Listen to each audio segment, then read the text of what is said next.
My childhood best friend and I made a time capsule of our life goals, but when we opened it a decade later, my list turned the whole night awkward and now my girlfriend won't stop questioning my sexuality. Technically speaking, this happened more than a decade ago, but the mess up was just resting until a few days ago. I was a teenager when my friend and I came up with this idea to write a list of life goals on a piece of paper for our older selves. We placed our papers inside of a lockable box without showing each other what we wrote. My friend was the more responsible one between the two of us, and least likely to prematurely open the box in private, so we both agreed that he was going to keep the box and store it somewhere in his mom and dad's basement until we were old enough to open the box together. Life went on and eventually we forgot about the box. Fast forward to my friend's father passing away, which left my friend with the house he grew up in, but no living parents. My friend made plans to turn the house into an Airbnb. I got an unexpected call from him a couple of weeks ago. We were no longer as close, so phone calls between us were somewhat uncommon. He informed me about his dad, the house, and then, he mentioned what he found in his mom and dad's basement. The box.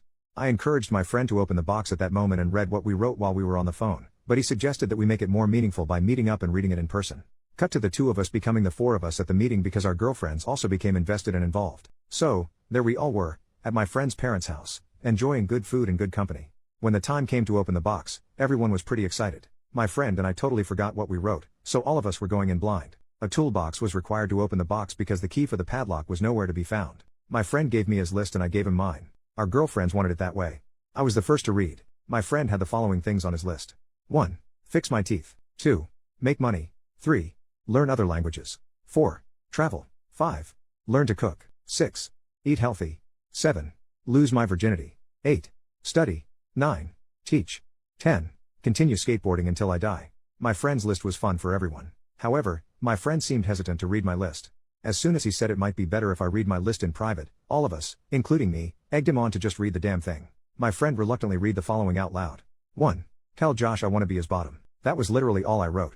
My friend, aka Josh, flipped the piece of paper so that all of us could see the drawing I made of the two of us screwing. No one seemed to know how to react. I attempted to break the awkward silence by pointing out that I was obviously joking when I wrote that.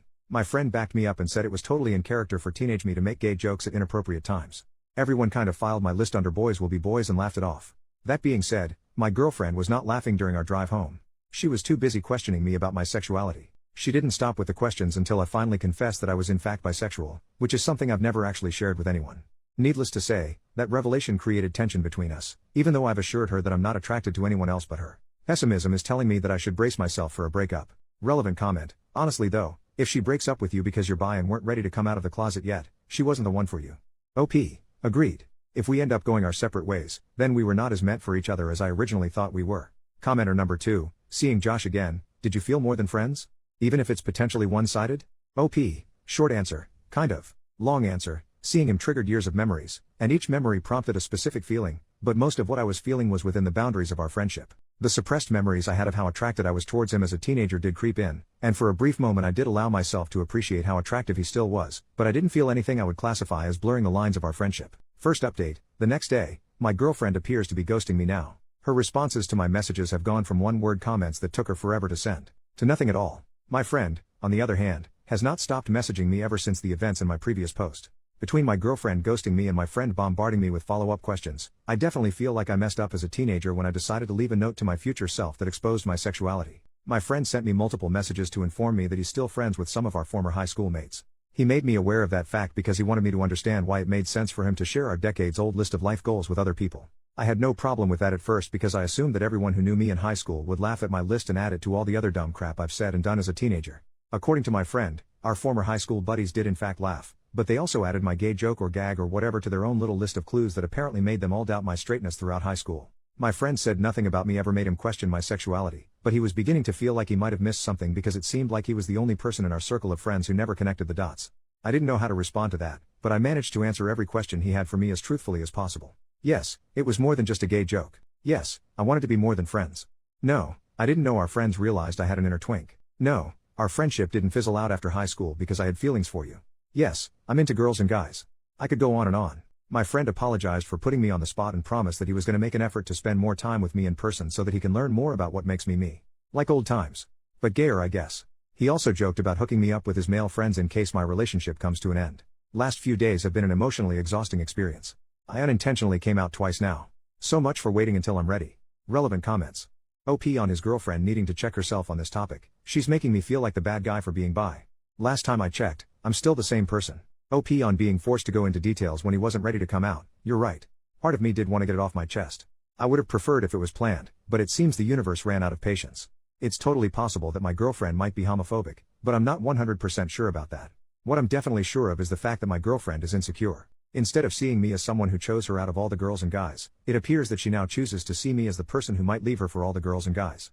It's too late in the year for this crap. By the end of 2024, I want everyone who knows the truth about my sexuality to approach it the same way my former high school friends apparently did, which is to continue treating me like I'm still me. OP on deserving better after the situation with his girlfriend. I think the end of our relationship is unavoidable at this point. I want to believe that all my girlfriend needs is time to adjust and realize that she has no reason to freak the heck out like this, but my heart is telling me to pull the plug as soon as possible. Second update, 5 days later, my family now knows I'm bi. My girlfriend shared the news with her gym partner, aka my sister, who then informed our parents. I had no idea any of this was happening until I recently visited my mom and dad. What was supposed to be nothing more than the usual hey mom, hey dad, hey totally straight son, blah blah blah unexpectedly became an obvious case of there's an elephant in the room. As soon as my parents asked me how things were going with my girlfriend, I knew they knew. My mom and dad never really cared about who I dated, so for them to all of a sudden be interested in my relationship made me feel like something was up. When I asked my parents what was going on, my mom and dad looked at each other like they were telepathically trying to figure out who's going to take the lead. My mom decided to step up and do the talking, but she became emotional before she even opened her mouth. My dad took over and said my mom was still processing what my sister shared with them about my transition from only girls to not only girls. I didn't have to ask how my sister found out. I knew my sister must have heard it from my girlfriend since the two of them often worked out together. My mom, mid-tears, asked the universe or whatever if none of her children were straight. She was referring to both my brother and sister being gay. My dad reminded my mom that she promised to keep her crap together, especially since she's been through this twice with my two siblings. My mom reminded my dad that she had to keep her crap together throughout their marriage since it's become clear to her where all their children get their gayness from. I didn't know what that meant, and I didn't really want to know, so I interrupted whatever was happening between my mom and dad to tell both of them that, for the record, I was not gay, I was bi, but I was still the same person, and I would appreciate it if life could continue as if nothing changed. I was practically pleading with my parents to please go on with their lives and leave my sexuality out of it because it was beginning to feel like I've been bi for just a few days and now nothing seems to be the same. I was able to diffuse the tension between my parents, albeit just for that moment, and managed to get a group hug out of it. Would I call that a happily ever after? Not at all. It was an okayish ever after. Sadly, the same cannot be said about my relationship. My girlfriend and I broke up. She said her religion left no room in her life for a boyfriend that liked other guys. I knew the breakup was inevitable, but I never expected my girlfriend to play the religion card. I've literally never seen her pray or go to church, so the fact that she was suddenly too holy for me would have been hilarious if it wasn't so heartbreaking. Good news is the damage is done. I lost the girl and I might have resurrected unresolved marital problems between my mom and dad, but hey, at least I can hopefully move on and fully be me now. Relevant comments. Commenter 1. So your gay sister outed you to your parents after working out with your girlfriend who then decided she couldn't be with you. Because, God? That seems hard to accept, but if true your sister would be the jerk in the story. Well, the biggest one anyway. OP. The day my sister moved out of the house was one of the best days of my life. Sharing a house with her for years was an absolute nightmare. I'm convinced she poisoned our dog on purpose. That's how much of a psycho I believe she is.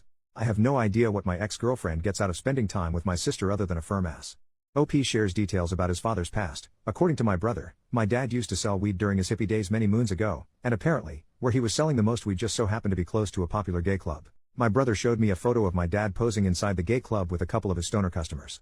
My dad looked like the albino twins in The Matrix Reloaded, but less sophisticated. Anyway, what my brother was trying to tell me was that he thinks our mom probably has a misconception of my dad low-key having had a secret sexual identity when in fact he was just a dealer who sold drugs to random gay guys.